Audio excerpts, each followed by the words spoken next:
Welcome back to the Beaming Fast Forward podcast. My name is Charlie J. Sanchez. My name is Kat Solko. I have seen a lot of movies. And I have not seen a lot of movies. And we are here to discuss Quentin Tarantino's Django Unchained. Django. I'm so excited. Very, very cool. If you're first tuning in to this podcast right now, this is our first recorded episode. Recorded. This is our first video filmed recorded. Episode. Yes. Mm-hmm. Yeah. Welcome. Welcome to our house. Our faces and our house.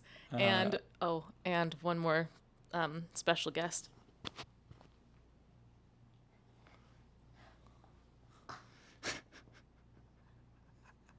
He's so uncomfortable. Bugs in my lap. Mm-hmm. As he normally is. Yes. Nothing is different. This is just on video Yep. now. You will hear... No, something's different. What's up? I'm blonde now. Oh, yeah. This is also wild because today is the first day that I've gone back to blonde. How do you feel? It's the first filmed How do you feel? episode. I feel a bit like I'm wearing a wig. Mm-hmm. And Fair enough. I'm excited. Kat, what do you know about Django Unchained? That Quentin directed it. Leonardo DiCaprio hurt his hand live on set. Okay. How do you know that? You watched a TikTok? I think that's common knowledge at this point. That at least for actors or people in this industry where it's like, did you know that Viggo Mortensen broke his toe and he kicked the blah, blah, blah?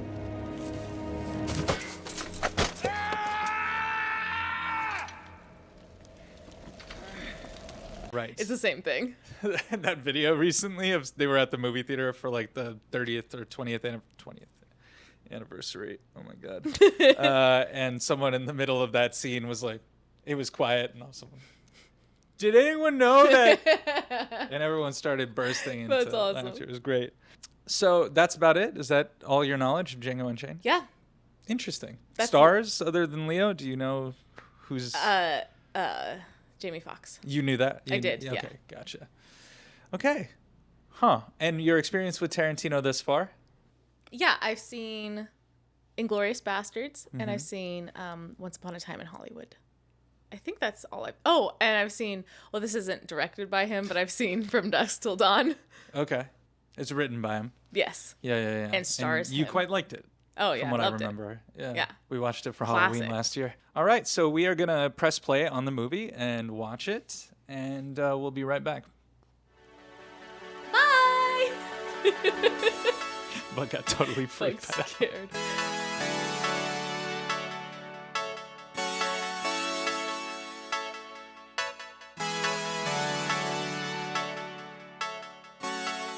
And welcome back. And we're back. We have just finished Quentin Tarantino's Django Unchained. Mm-hmm. What did you think? Loved it. Loved it. Big ol' sleigh. Here's the thing. I understand some of the criticisms of particularly the 3 movies I've seen. Sure. Of Quentin Tarantino, which is like fantasizing a world where the good guys won. Right. You know? Unreality. Yeah. Unreality. Alternate reality. Alternate reality where we kill Hitler and we save the world. And I understand how some people might think that that's like, I don't know, disrespectful. Okay. I've heard criticism like that. Sure. Yeah. Me too. But I think there's a definite, like, strong argument for the benefit of being able to experience stories like this, where a freed slave succeeds. Yeah, I mean, I think it provides a cathartic experience for a lot of people. It's a cathartic experience. I think Inglourious Bastards. Yeah, 100%. I think Kill Bill, from the perspective of being a woman, violence against women, violence against the Jews, violence against black people, African Americans through history. It is a revenge tale for those people to receive a cathartic experience. And we should talk about when this movie was released. I was working at AMC movie theaters. Yeah. And I worked opening day, which was Christmas. I believe 2013. I can't believe you worked Christmas. Christmas Day. Oh, yeah. We used to work holidays all the time. We never had holidays off. No. That's when people go to the good movies. people at the movie theater who work there are saints, and you got to give them a break. Treat them well. Treat them well, because that job They is... could start a podcast and talk about you. True. This is a shout out to all my theater workers. We appreciate your service. AMC heads. AM. December 25th, 2013. The movie theater was crazy. It was packed. Everyone was there to watch Django Unchained. It was a huge deal. That movie, I think it still is Quentin's highest grossing movie, I think, to this day. And audiences loved it, responded to it in such a brilliant way. There was like responses to the screen the whole time. I saw it, I think, 4 times while I was in movie theaters. And it made it so... an experience I'll never forget. Up there with like District 9 opening night. That's one of my favorite movie theater experiences. I always get that confused with Super 8. Yeah. District 9, Super 8. Oh, yeah. Right? Duh. Yeah. Not even thinking about the numbers. Also, they're both about aliens, I think. District 9 is a sequel to Super 8. So that makes sense. He's lying to me, but I have believed him for a second. And that was the sequel to 7 Psychopaths. And then that was the sequel to Fast 6. That's the only one I can think of. This is such a weird thing. Anyway, crowd pleaser. Yeah. Huge crowd pleaser. And I think that's fine. Like, I think that's doing some kind of, like, good that's not just, it's a feel-good movie about, you know, this subject matter, which seems like oxymoronic, but it's like, I kind of see the argument of like, why not tell a story like this when we have a lot of other stories that do justice to the truth of the reality, which was that it was horrible forever, and there were very few wins, if any at all. And this is kind of a way for modern audiences like get to interact with their own cultural history, like me as a Jewish person getting to see Hitler get blown up. Slay. Whoa. Big slay. Whoa. Sorry, big spoilers Come for on. Glorious. You have to know as a human being. I can imagine that it's good. It's all around good movies. Yeah, I kind of don't understand the clutching of pearls about it, honestly. It's the same way I feel about, and people are going to, this is controversial, but remakes and reboots and everything, I don't mind them. I think, as long as that, they're not taking away the old movie. No. I could still go back and watch Raiders of the Lost Ark or something if they remake Raiders, for example, which is like a whole, but fair. It's like a touchstone, right? Don't never remake Raiders of the Lost Ark, right? But if they did, I wouldn't really care. I'd be like, I can go back and watch that movie anytime I want. And that's the same way I feel about something like this. Tarantino has kind of like made it his career's mission to tell stories that exist slightly outside reality in an alternate universe or alternate history, which is I find to be kind of a cool project for his career. It's kind of like also empowering the historical characters, essentially. And being able to watch a movie about Jews during the Holocaust without them only being portrayed as victims. Yeah. Yeah. And like tragic victims. Yeah, giving them their power back. Yeah. Mm-hmm. Yeah. I guess the blowback I heard the most, that I remember hearing the most, was about Once Upon a Time in Hollywood. Because I think it has to do with one specific historical person. Yeah. Or a few of them. Yeah. It is trying to give a happy ending to someone who didn't get one. Yeah, exactly. A specific person in history. Yeah.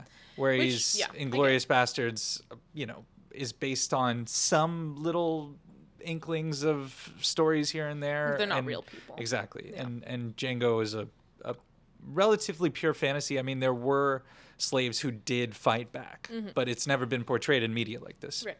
And so... Bugs. Come here. Go with your mom. Go with your mom. You got him in there? Yeah, a little bit. Little bit. There's his face. Wow. Wow. You're a star. This reminds me of that meme of it's like oh my god, he's so cute, pug parents, and it's just like the pug in question. Yeah. So do you want to recap the movie? Yeah, sure. So it opens up with slaves being driven Transported. It opens They're up. walking through. They're not being countryside. driven. Yeah. They're being They're forcibly being moved slave driven. Yep. through Texas. Through Texas, they've come from Greenville. Greenville, Mississippi? I believe so. Okay. Yeah, they were sold there. Right. And these brothers, the Speck brothers, are in possession of them. Yeah. And Christoph Waltz's character comes upon them. Love Christoph pretends Waltz. he's a dentist and I says, think one of my first notes is Christoph Waltz always playing little weirdos. yeah, that's his bag, man. So I should be so lucky. He shows up. He's looking for Django. He's looking for someone who can spot these outlaws that he's hunting. Yeah, he's looking specifically for the slave that was sold from the plantation, where he would recognize these slave drivers. Enforcers? Also. Is that Enforcers? what they're called? They were like on the plantation, and so he buys Django from these guys and ends up proving how much of a cool guy he is by also killing the slave drivers and setting those other slaves free to do as they please, hopefully head north. Yeah. I also find it really interesting that this was set 2 years before the Civil War. Is good context. It's not like the middle of the height of plantation slavery. Sure. It's towards like the end. Towards the very end Yeah. when people are like, hey, these are real people. We can't own them. And there is a big power in the North that's starting to build that is an escape. It's not like there's nowhere to go. There is somewhere to go. Sure. And they're about to As invade he says, the the South. North Star is that one. That one. And So he takes Django. along on his bounties and basically says They like, find hey, the guys. I don't. Well, no. First he's like, hey, I don't. This is kind of a shaky truce. Like I need this done. I don't want to enslave you or whatever. Yeah. But I kind of need you to be with me. That's why I purchased you essentially. Yeah, and I'll pay you. And I'll pay you, and I will give you your freedom when we find these people. Yeah. And so there's hijinks ensue. They end up finding the plantation where these guys have assumed a different identity. Django ends up finding them and exacting revenge because they were responsible for like whipping his wife, who he's trying to get back to, and branding both of them. And so he ends up killing two out of the three, and then Christoph Waltz kills the other. And then from there, they enter a further agreement that through the winter, they will work on bounties together, and they'll eventually work their way to Greenville in the spring. Yes. To find his wife. Where his wife was sold. Yeah. And it turns out his wife was sold to Calvin Candy, plantation owner portrayed by Leonardo DiCaprio. He's essentially the worst slave owner possible, imaginable, the most evil. He makes his money Mandingo fighting. Which I actually didn't know that word until this movie. Quentin Tarantino, one of his favorite movies, called Mandingo. It's from the 70s. It's a blaxploitation movie. And in my research, apparently there's no real historical precedent for Mandingo fighting at the time. Essentially, the only historical context for any sort of this fighting was Frederick Douglass said that they would have the slaves fight for sport during like holidays and stuff. It was like a way to quell insurrection. It was a way to like give them something to watch and enjoy fun. I know these are not terms I would use, but apparently that was as like festivals kind of a thing. If they had them fight for sport during the holidays, I'm sure they also had them fight for sport for money. 100%. I feel like something like this had to have happened. Yeah. I would imagine. That's interesting that it the wasn't. cruelty of slavery overall we'll get to, but I can't imagine that wasn't one of the tenets. You know, they go to meet with Leo. They bargain with him. They say they'll buy his third best slave. They're pretending to be Mandingo enthusiasts who want to purchase one of his best fighters for their own uses.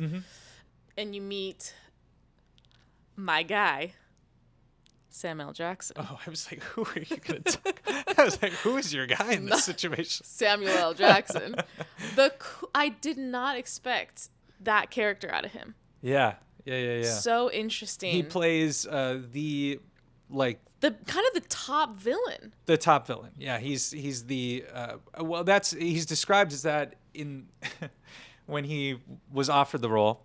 He basically told Tarantino, like, you want me to play the worst black person in the history of cinema, basically.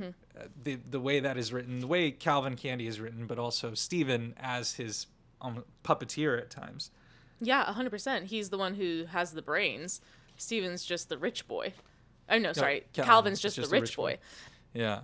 Steven's the one who keeps the house running. So they go, basically Steven, Samuel Jackson's character, figures out their scheme. Shit gets crazy, and Leo basically forces them to do the same deal, but just for her and not the Mandingo fighter. And then Christoph Waltz shoots Leo. Christoph Waltz has this, he's hit his threshold of bullshit he can put up with, and shoots Leo, turns around and goes, Zowie. And couldn't resist. And then all hell breaks loose. We'll talk about the nuance of that moment. Exactly. We'll get to all that. Django fights. Gets in a fight, a gunfight, and then he ends up getting captured. He loses. They send him to a mining company. He outwits the mining company and gets back to the plantation, reunites with his love, and they essentially kill all the remaining white people at the plantation. And that is the end. And blow up the plantation. And in the end is a hero moment, and the horse dances, and it's awesome. They ride off into the moonlight. So I wanted to start with Fred Raskin, the editor for Tarantino. And all of Tarantino's movies? For he edited the last 3 movies.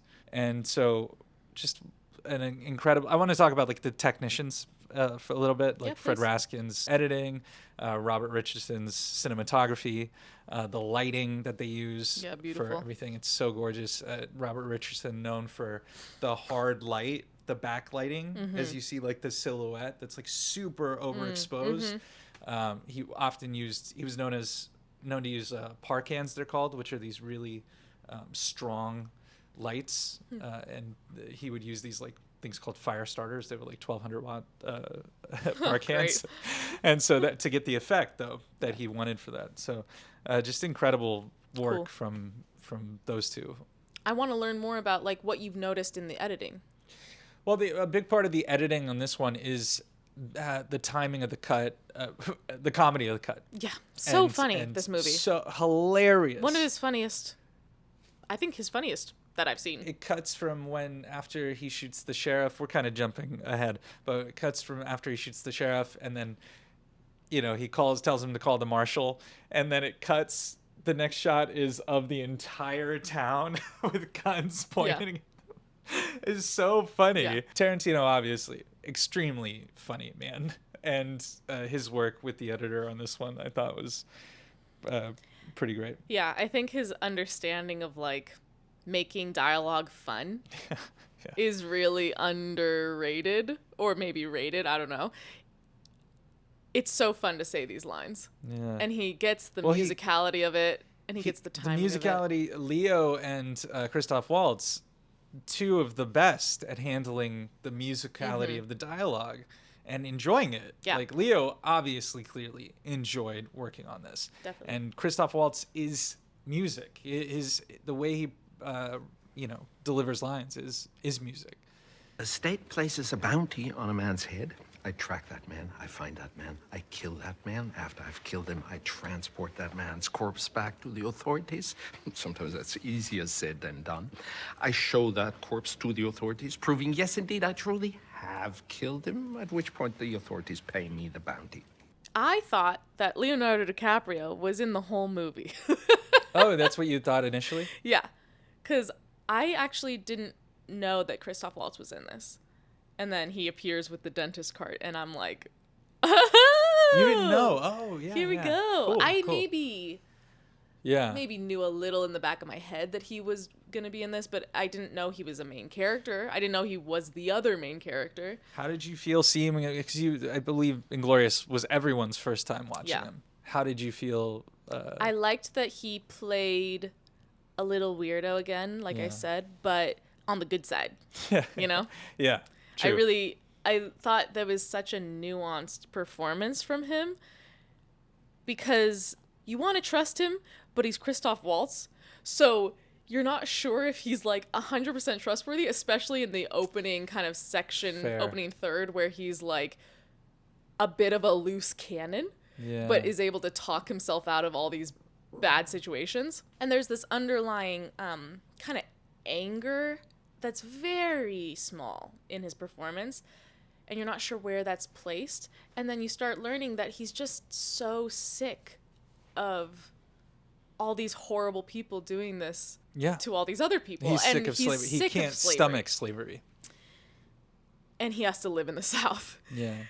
And then he becomes this incredible mentor figure for the audience insert, who is Django at this point. And at the end, you could be angry with him for pulling that stunt, essentially, because they were almost scot-free. And there's like a little part of me that's like, let them leave, then go back to kill the guy or whatever. Right.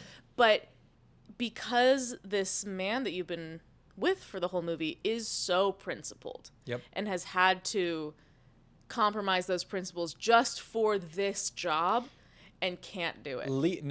More than that, Leo is his exact opposite. Yeah. Leo's character, Calvin Candy, is his mirror, opposite. Mm-hmm. And so, of course, he can't stomach shaking that guy's hand. He goes against everything that Christoph Waltz's character believes in. He'd rather die than shake that guy's character, hand. Dr. King Schultz, throughout the whole movie, in so many ways, proves that he doesn't see black people any different than white. Mm-hmm. He hands him that shotgun, and in the beginning, that first slave, the shotgun and the just like, can you hold this? Yeah, hold and then just gives it to him. And he goes, oh, you keep that. You could decide to kill him or not. Right. And everybody kind of looks at him and Django in a certain way that goes like, whoa, this is not normal. In the opening, after he buys Django and they go into the first town, Amber Tamlin's an extra. So Amber Tamlin is wanting to talk about this. She's an extra, and her credit is daughter of a son of a gunfighter. And her father, Russ Tamblyn, also in the movie, is credited as son of a gunfighter. And that is an old Western that Tarantino's referencing. Wow. Son of a gunfighter. It's just so fascinating that, like that. Yeah. that he does that. Yeah. Like, has cameos that are literally 1 second long. All he does is care about the history of movies. About specifically the history of movies that he grew up watching. And so it's really one of my favorite things is watching somebody play on the playground that they've made for themselves, or just kind of able to recreate their own childhood or something on film with these movies. Mm-hmm. All the put references their favorite that he's able to put in is a really, really cool achievement, and I think like the dream, honestly, for a lot of people, a lot of filmmakers. Yeah. I love the sequence where this is what smart exposition looks like when they're in the saloon, and he goes, "Don't get the marshal, get the sheriff," and you're like, "Well, that's gonna," and then he goes, "So, this is my business proposition." And then, like, right on time, as soon as he's done with the business proposition, he's like, "And here's the sheriff." Blam. And then goes, "All right." Okay, and then he's like, back in marshal. action. Now you can get the marshal. He's like in control. He's a puppeteer of this entire scenario. And he knows he's still at risk in some way. These people could just, like, choose to be angry and kill him anyway, but he knows he has the law on his side, he appeals to their lawful nature. Well, the marshal may be the most lawful 100%. Of anybody in the town.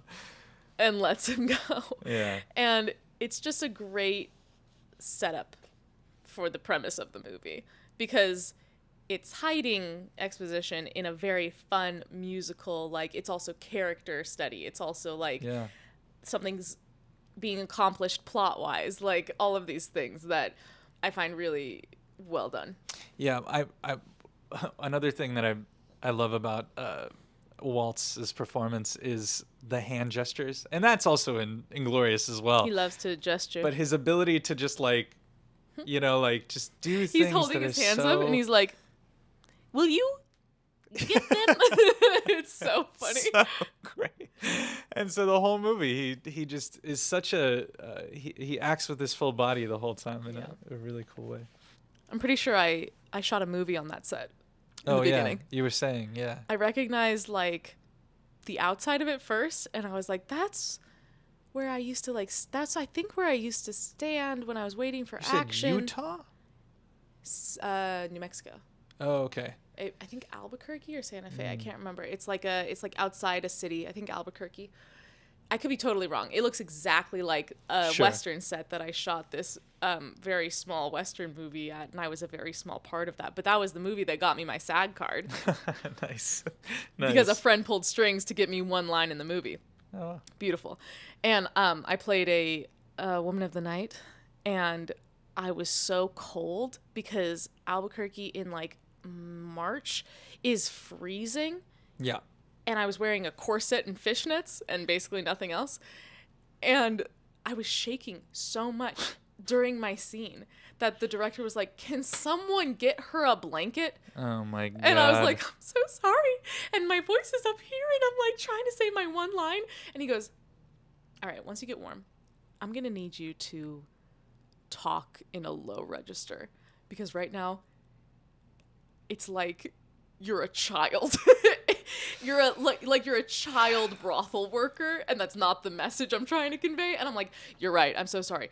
Welcome, or whatever I said. I can't remember. This sounds horrifying. It was it was like one of those days where I'm like, I'm just gonna chalk this up to a win, even though it was probably a big L. I have a question for you. How maybe one of the greatest representations of beer on film? You hate beer. Mm-hmm. Did it even make you want a beer? Oh, man. Yeah. No. Did it make you want a beer? Of course. I wanted a beer immediately. why did I not get beer before Because you don't like your tummy, and I love mine. The headshot to the sheriff, and then everyone runs away. The amount of height that these blood splatters get. It's cartoonish. It's cartoonish. Acme level violence. Yes, 100%. Yeah. I don't think it's the same in Inglourious Bastards. It is a little bit, and I think he it's ramped. Maybe like 30% more in this one. But it's pretty insane in Inglourious too. The first shot, the first scene, he kills the horse, and the horse's head explodes, and I'm like, not the horse. Oh, the first thing after the credits is no horses were harmed in the making of this film. Because I'm like, kill the guys. Written and directed by Quentin Tarantino. Next frame, no horses. Incredible. Because there's another scene where Django pulls a horse to the ground. Yeah, true. That's right. With the man on top of it. Yeah.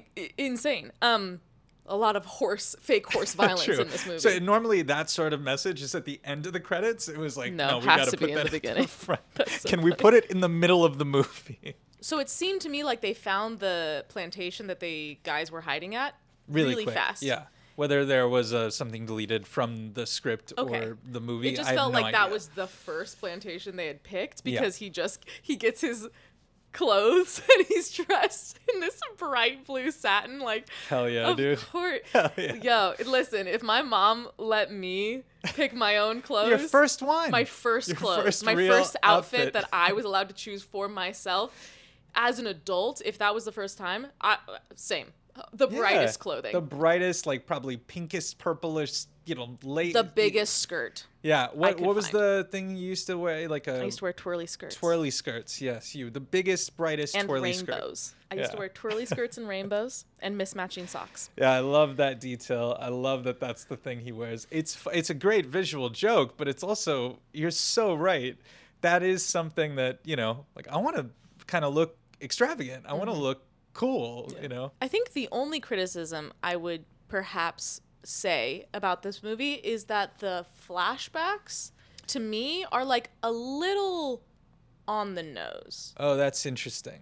Or like it's almost like, oh, you're wondering what these guys did to Django? Flashback. Oh, you're wondering like how his anger is manifesting with this young girl being threatened with a whip is like flashback. His wife was whipped. It's like a little bit apparent, I guess. Yeah, I would agree with you for the most part about what you're saying. I don't agree about my level of how much I liked it. It doesn't bother me. I love those. It's just, if I had to pick the one thing I bumped on, it was like maybe the flashback. But the flashbacks are very powerful.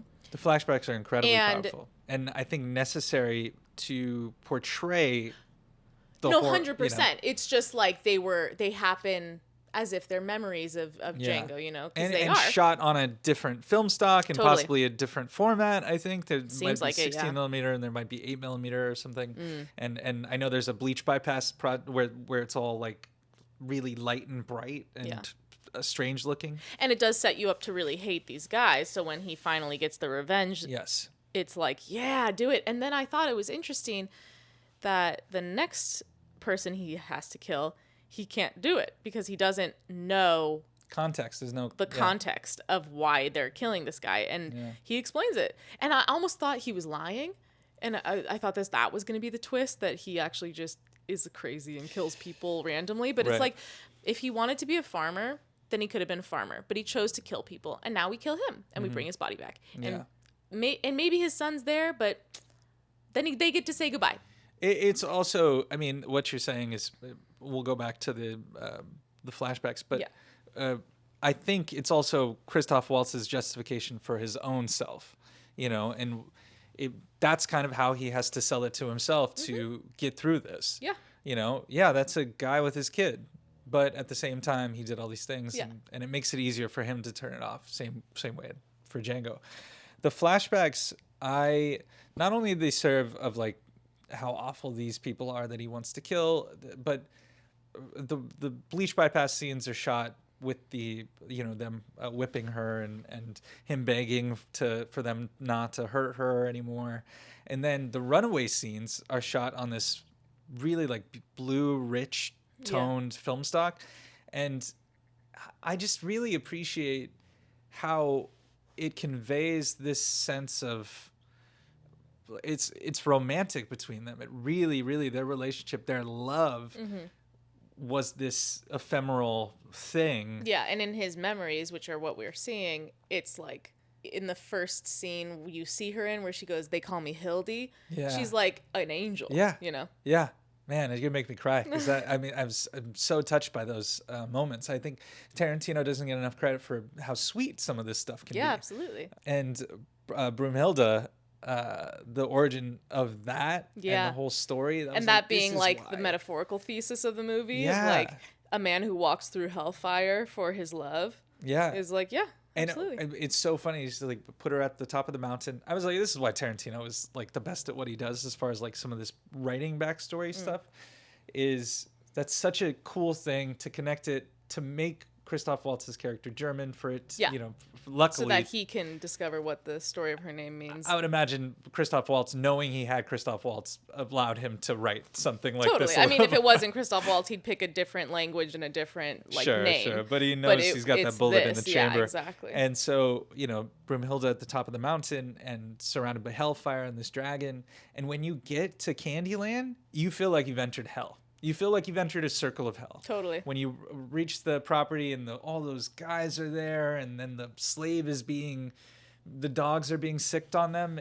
We're jumping back and forth a little bit here, but yeah, it really does feel like you've entered some. And it kind of it's one of those storytelling devices that I really like, when I could see people not liking it, where they're like, oh, well, that's what the movie's going to be about. It's like, yeah. That's what the movie's about. That's what the story's about. To the point about the flashbacks, it's like it's on the nose, but this movie and some of these movies in particular, they don't they don't kind of worry about that. No, yeah. It's like that's the point is that it is on the nose, that it's a little hit you over the head a little bit with it. And that's fair. And I again, I only have if I had to pick one little thing to adjust, it would just be the timing of the flashbacks even. I like the flashbacks themselves, and I think they're important, obviously. I think the moments where, you see her in the lake, he's swimming in a hot spring, and she's there all of a sudden. I think by the third or fourth one of those, that was one of those where I was like, okay, maybe we do less of this. Yeah. But I also, at the same time, once again, it's very sweet. I think it's a really lovely through line for the movie. Just to go off that point of like those hallucinations he's having, that's his memories and his like fantasies about her in the most beautiful yellow dress. And then the first time you see her in reality, she's naked in a hot box, which is like an insane torture device. Let's actually talk about that a little bit. The ways in which it spells out all the awful ways that slavery existed, the cruelty, the absolute brutalism of slavery. They said something like, she has another 10 days in the box. Yeah. 10 days? She would have died. She would have died. That's a way of killing people. In southern heat, 100%. In a hot box, 10 she days would have died. Cramped, your body would give out. It would think it's dying. No, your brain would melt, basically. I mean, but that's the thing, is like the flashback showing that he's in the face thing, and later on he's in the face thing too, but it's, and you see the slaves walking through the town, and they have all those were actual types of chains 100%. and irons that they would put them in. Yeah. And so that's something that is another thing with this movie, and you can criticize it for being an alternate history and being needlessly violent, but the slave trade was needlessly violent and violent always. And so I so appreciate he shines a light on all the ways in which these things people that I did would never this even to this other dream people. Of happening to a person. 100% that's taken from history. Yeah. The dogs being used to pull someone apart as punishment, the boxes, the isolations, the sexual violence, forcing them to have sex with whoever. I think I had this thought in another episode, but it's like when you create a movie that is so accessible to audiences, like Django seems to be, like that it's funny and it's about a guy who wins. And you reveal all of these things that I didn't even know about slavery and about that time in the South. That's a great point. It's like it's as educational as like a documentary. If not more so. Because I didn't even understand people, the nuance of like what got you to be a house slave versus a field slave, or the dynamic between the head house slave and his subordinates, essentially, and how he was an enforcer as much as the white man. And the kind of betrayal of your people that is. Yeah. And a betrayal of any principle you would have being born into this world, you know? So I would never have, like, known the nuance of that. And I love when he says, like, a man who... You want me to play a character who's just a step above the head house man or something like Charlie, that? Just a step below or a step above. Yeah. I can't remember if it's above or below, but he's like, yes, exactly. Play that guy. That's how we get your wife back. The other thing is like that scene about him teaching him how to act, basically. Never break character, and you have to go all the way with this. Yeah. Like it's, and then Walt's kind of like getting a sour stomach when he really, really starts to, and I like that he goes embody the character. I like when he goes to convene with Django on the way to Candyland. On the road, yeah. And he says something like, Django says something like, remember when you told me that this is your turf, essentially, and your area, and I should follow your lead? This is my turf. I'm doing what I have to do. I'm acting the way I have to act. Like, you're breaking character, essentially. Yeah. You have to stop. Yeah. Because we're now the place that I was raised. Which is a really interesting concept of like white guilt, also, but even from someone who's an ally or something. It's just like he's feeling squeamish about it, but Django's like, this is my whole life. This is you gotta buck up, babe. Yeah. Because we're not even halfway done here. Really, really interesting stuff. Yeah, the horrors. I wrote down the horror and absurdity of slavery. Yeah, is what absurdity, absurd cruelty, absurd, beyond belief, beyond imagination. But it's like literally that's what people that went into the deepest reaches of their own creativity to find ways to subjugate a people. Mm-hmm. So anyway, Jonah Hill. Yeah. So they're at the plantation. He kills the guys.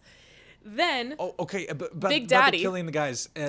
Big Daddy Don Johnson, so great. Don Johnson's so good. Don Johnson from Miami Vice, obviously, but the one of the brothers, about to do the whipping and reading Bible verses, religion as a his Bible verses like stapled to his shirt. He shoots through it, and it's he such a shoots great moment. right through it. But like religion as a basis, as justification.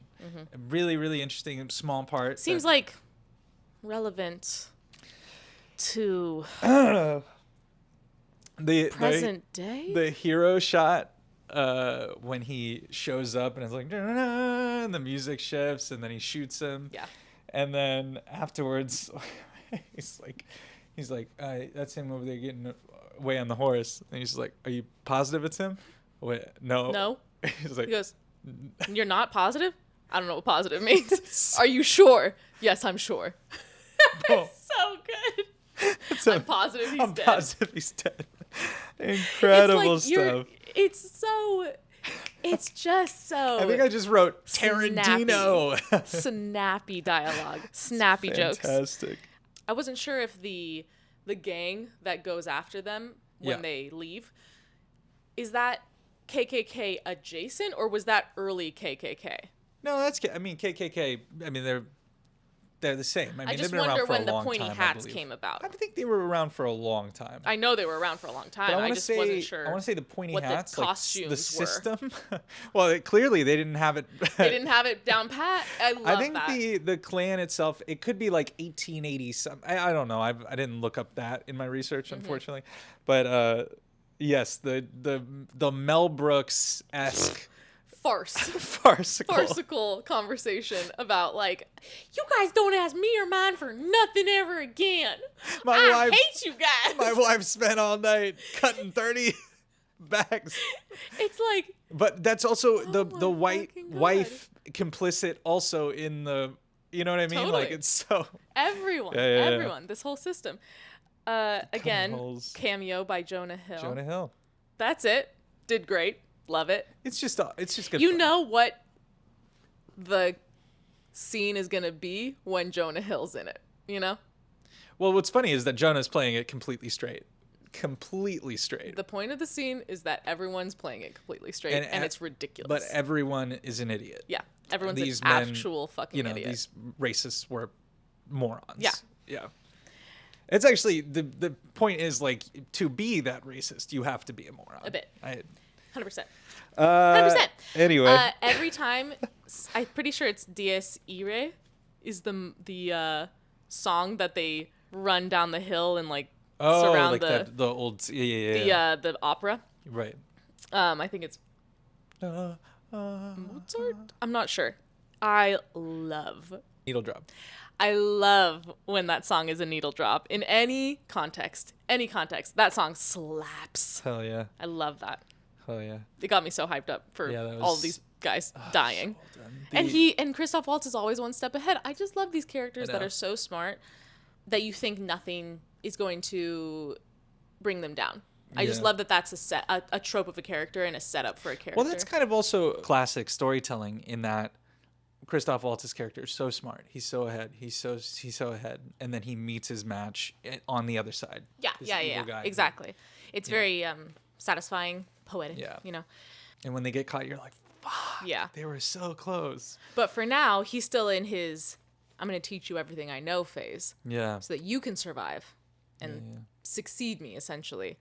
And that includes hiding dynamite. which comes back later. Yeah, they shoot the How to thing, rig dynamite. and then they end up, showing up with Leo and meeting Leo. The crash zoom as Leo goes. So many crash zooms. Very old school. So great. Leo, working in a character actor mode. Yeah. But using his star power, everything, his charisma. Yeah. To be this truly evil man. And the brutality of That's it. the Mandingo fighting scene. Also. Oh, yeah, in the background. And the cuts to the reactions. To the reactions of everyone. How that really pretty black woman is just like unfazed. Yeah. She's been put in a higher place. Is she like, I wasn't sure if she was DiCaprio's like. I think like concubine. Yeah. Yeah, something like that. Maybe she's been given more quote unquote freedoms. Yeah. In her life. That's why wearing pretty dresses and like being in the same where he's dinner just like, tables. Stephen goes, go help Kara or something with the Yeah. And then it's like she clearly and then he never goes, not has you, to do and that. she goes, I know you didn't mean me. No, but I mean at the end of the movie, as Stephen's telling her what to do after Calvin's dead. Yes. And she's just like, she's like back to normal, essentially. Yeah. Basically. Her position of status is destroyed. So yeah, you meet Calvin, a man who is obsessed with the French but doesn't speak a word of it, and names his slaves after Three Musketeers characters. Don't speak French in front of him. It'll embarrass him. And then doesn't realize that the author of Three Musketeers was a black man. Yeah, quarter black. His father was the son of a Haitian general. It was a French Haitian general. Yeah, his grandma was a slave, I believe. Wow. We didn't even get to the rolling me down the highway montage, the winter. Yeah. The whole Django learning how to use his gunfighting powers, basically, like, getting them up to snuff. That whole sequence is just gorgeous. Yeah. So beautiful, the landscapes and the vistas. And their relationship growing. Yeah. They're how like they earn fully bonded by the time. Yeah. And how they earn their $12,000. Yeah. You meet Calvin, and he takes you to Candyland. You enter the seventh circle of hell. Yeah. That was a harrowing scene with the slave who's run away. Yeah. The hardest scene to watch by far, and intentionally, because it's supposed to shake Christoph Waltz. Yeah, to his core. To his absolute and Jamie bones. To have to sublimate everything that he's... And the tension of Jamie Foxx and Leonardo DiCaprio locking eyes while you hear this man dying in the background, and he doesn't flinch. And he's waiting for him to flinch, because that would be the indication that he's a faker. And he knows that this is the test. And he passes. And Waltz has flinched, like so much that he's even about the lawyer to is vomit. kind of like, what did you do that for? Exactly. Like, this is commonplace, right? Yeah, that's unthinkable. Yeah. Who cares? Yeah, that scene is really tough. And you see it later on come back again when Waltz is having the flashbacks of the guy being ripped and apart. it's another example of like, this was reality. Yeah. Yeah. The entire movie may be unreality, but this part happened. Yeah. The like tragedy of Candy saying, you're in trouble, and he goes, I know, and just like sobbing, because there's no way he's not going to get punished or killed, and to be punished would be worse than dying. Yeah. To be living through the punishment would be worse than dying. And it is. Which sets beautifully the scene for the Candyland plantation, which is like grossly picturesque. Yeah. And his sister being this like insane Southern Belle character type. And implied incest? 100%. Right? 100%. Yeah. 100%. Yes. And kind of like the worst, most spineless racist in the movie, because she's like subjugating herself so much to these men who couldn't care less if she breathed or spoke or existed. And the only reason she defends Hildy from getting like stripped in the dining room is because it's not like proper, not because it's wrong, you know, and it looks poorly on her as a host. And then Samuel L. Jackson is introduced. And then Samuel L. Jackson. Yeah. And incredible, amazing performance. Did he have prosthetics as well as? Yeah. Oh yeah. Okay. Big time. Yeah. Big time. His face was like here, exactly, really wide in the bottom. Yeah. Incredible character. That's when I kind of my mind was a little blown in that moment where I was like, this is the big bad, because I from pictures and videos I've seen throughout the years, like Leonardo DiCaprio was the big bad, and Samuel L. Jackson is right in the background of every one of those scenes. Yeah. And it plays on the thesis of the movie, which is like, these white people were evil, and a black man enforcing the same laws as the white people is worse. Yeah. To Django. I think to most of the black audience. To all of the black audience, and to Django, which is the audience insert. Yeah. You could always make an argument for like, they didn't have a choice. They were trying to survive too, 100%. But this movie is about your principles, your line in the sand. And his line was destroyed.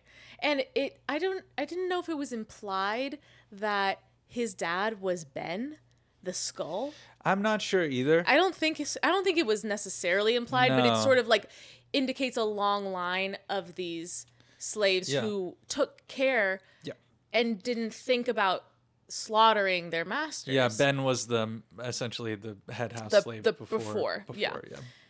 I just think it was also masterfully done, like the tension, the way that they had to ask for Hildy because she spoke German, and you think she's going to be a comfort woman to him, or that's what the ruse is. And he can't even keep that up. He's like, no, we just talked. Like, no, like, of course not. Even though his character should be like, yeah, I saw her naked. I already know. But it's not who he is, so he can't even fake it that well. And the cutting of the skull, which is just yet another the phrenology. And the phrenology. Phrenology is a debunked science. Junk science. Yeah. So, but it was justification for further subjugation. Scientific proof that they were lesser than. Yeah. The 3 dimples on the skull. In where servility, and creativity. Stupid.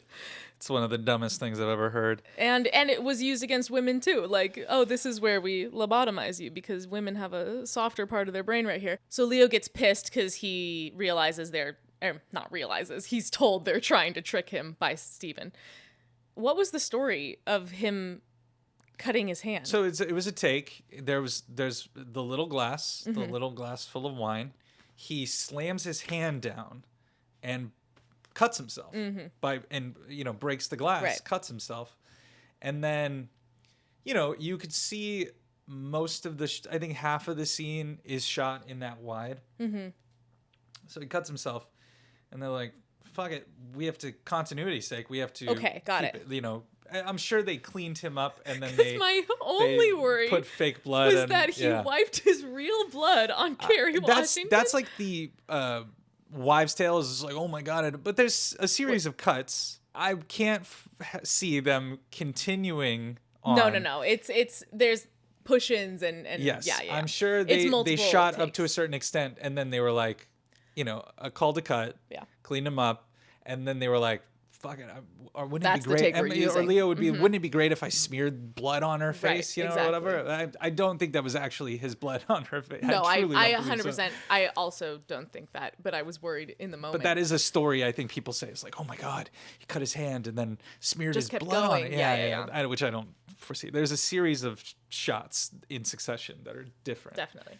And also he would not do that to another person. I don't think so. He's a pro. He would not do that. Yeah. He's not Jared Leto, okay? Don't smear your blood on your co-star's face. Jared, I'm looking at you. So yeah, he finds out, does the thing, smears the blood on Kerry Washington's face. The scene is just unbelievable. It's so intense and it's so Well acted. Christoph Waltz, I'm never going to call him by his actual character name, has the 12 grand on him. Yeah. Like, I think that's what Steven wasn't expecting, was like, he didn't give you any money yet.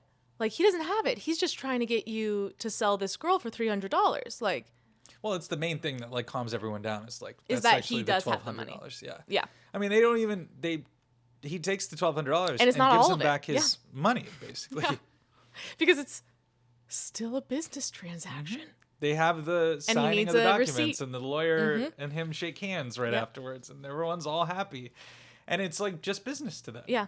That's how he's just upset. Let me go smooth things over Right. with the cake. That scene is where my stomach dropped. I was like, why isn't this scene ending? Why aren't they leaving? Like, ooh. It's poetic. Yeah. It has to happen that way.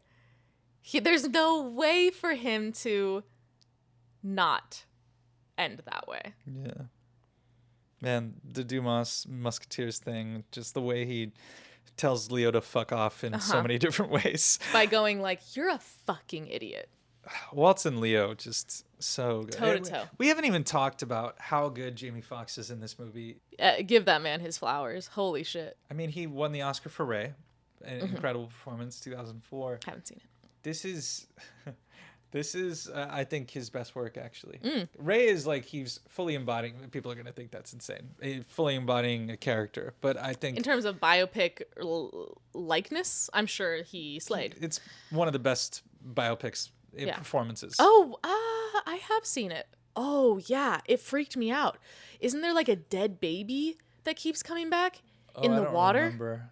Oh yeah, when he was a kid. And I think. he is packing a suitcase and he feels a dead baby arm in water. Think so, because and the he's little like, brother his drowned little or brother something, drowned. and it's his fault. And that freaked me out. I Yeah. just remembered that. As a kid, I was like, that was the scariest thing I've ever seen. Jamie Foxx, one of the most talented people who's ever lived. If you watch the way that he's able to, mimic people or just his own natural comic ability.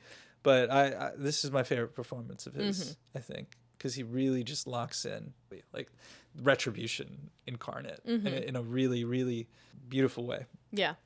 When they send him to the LeQuint Dickey Mining Company, Walton Goggins. Oh, Walton about to Goggins cut off is his in nuts. this. Walton I Goggins love played Walton like Goggins. such a the dumbest hillbilly. but that's something he did until Yeah. and then he got to play the hero finally in Fallout, which is really cool. Yeah. It's like he's the kind of Django of Fallout, like he's 100%. the coolest guy around. The vengeance guy. I thought it was really touching when he touches Christoph Waltz's head and says Auf Wiedersehen. Yeah. Until I see you again, basically. That's what he's saying. Yeah. Because even though Christoph Waltz technically fucked the plan up, he understands that's what he had to do. Yeah. Quentin Tarantino cameo, the mining company, which at the time in the movie theater, I remember thinking like, oh, this is so weird. And why is he doing an Australian accent? And I was watching this time. I was like, this is fun. This is fun. I have no qualms with that scene. Actually, I like that scene a lot now. A movie as good as this, I'm putting myself in. Yeah, yeah. Well, That's the smallest part, and I'm blowing myself up with dynamite. Look, I think he kills it in Dusk Till Dawn. He does. I think he is mixed in Pulp Fiction, famously. This was like a scene, this section of the movie I used to have problems with back when I used to watch it, because I think in the movie theater it's pretty long from what I remember. And that scene I was It's just definitely like, the last hurrah to sag. of the movie, yeah. Yeah, and so I actually liked it sitting at home. The movie does not go where I expected it to go. Yeah. I was still expecting tragedy at the end. All the way up till the end when you can tell he's got this lockdown. I was expecting her to try to run away again and because she assumes he's never going to come back and he comes back and she's already gone / dead / whatever and it didn't happen. They gave us the beautiful silhouette moment where he opens the door and I was just like, oh, sometimes you need to feel good, man. Well, it fully is the German exactly. myth. And then the fairy tale comes to its conclusion. ending. Yeah. And the legend. Walton got Django. The Django. You son of a bitch. The D is silent. The D silent hillbilly. And so good. Kneecap and Steven. Yeah. A very satisfying, could have been more satisfying even. I just wanted them to, you know what? This is another good thing about the movie. I wanted there to be a conversation between them that went on a little longer. Between Samuel Jackson and Jamie Foxx. And I was realizing as it was happening, like, this man, Steven, is never going to change his mind. No. Ever. No. He's ingrained. There's not going to be an 11th hour come to Jesus moment for this guy. There's no conversation to be had. That's why he walks away and he blows up the house behind him. Like, and he dies yelling. That Yeah. he's never going to make it or never going to, what are you going to do? They're going to string you up, whatever. It's like, you do not get it. Everyone is dead. Yeah. The entire plantation is in ruins.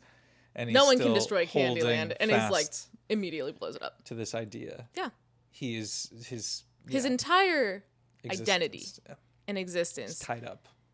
is how well he did his job. Yeah. Played his role in this house. That is probably what makes him so despicable. Actually, that ending of where he's still doubling, tripling, quadrupling down with no kneecaps. Oh, the flashback at the end to the, you know what they're gonna call you, the fastest gun in the South.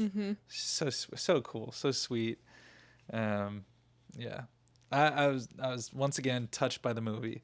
Really cool. It's excellent. 5 out of 5, 10 out of 10. Yeah, no question. No nuts. No question. No nuts. That was Django Unchained. We are not going to announce the next episode. We eventually want to get in the mode where we start announcing the next episode at the end of an episode. That will require slightly more forethought. Forethought and planning.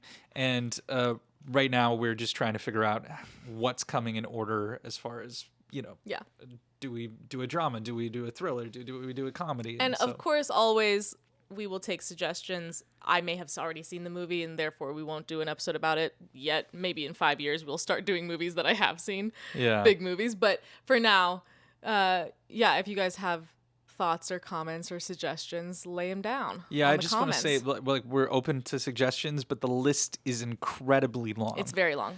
That Kat hasn't seen, and that However, honestly that I haven't seen either. So the list is constantly changing and adjusting. So yeah. So this was a fun one. This is I was great. really happy that we got to watch that. So as soon as we put it on, oh my god! And we didn't even talk about the soundtrack. Oh yeah. Bangers. That's all I have to say. It's so good. Incredible. And the mix of like the 1960s to the 70s blaxploitation references as well as the musical references and everything mixed with some modern stuff. Yeah. It was awesome. That Rick Ross song, right? Yeah. 100 Black Coffins. 100 Black Coffins. So good. Yeah. Anyway, this is Be Mean Fast Forward. This is now the video podcast as well as the audio. To satisfy your eyeballs as well as your ear balls. You can watch us on YouTube. You could hear us on Spotify, Apple Music, or Apple Podcasts or whatever in the App Store. And we're just really excited to start this journey of the visual as well as the audio. And as always, be kind and rewind.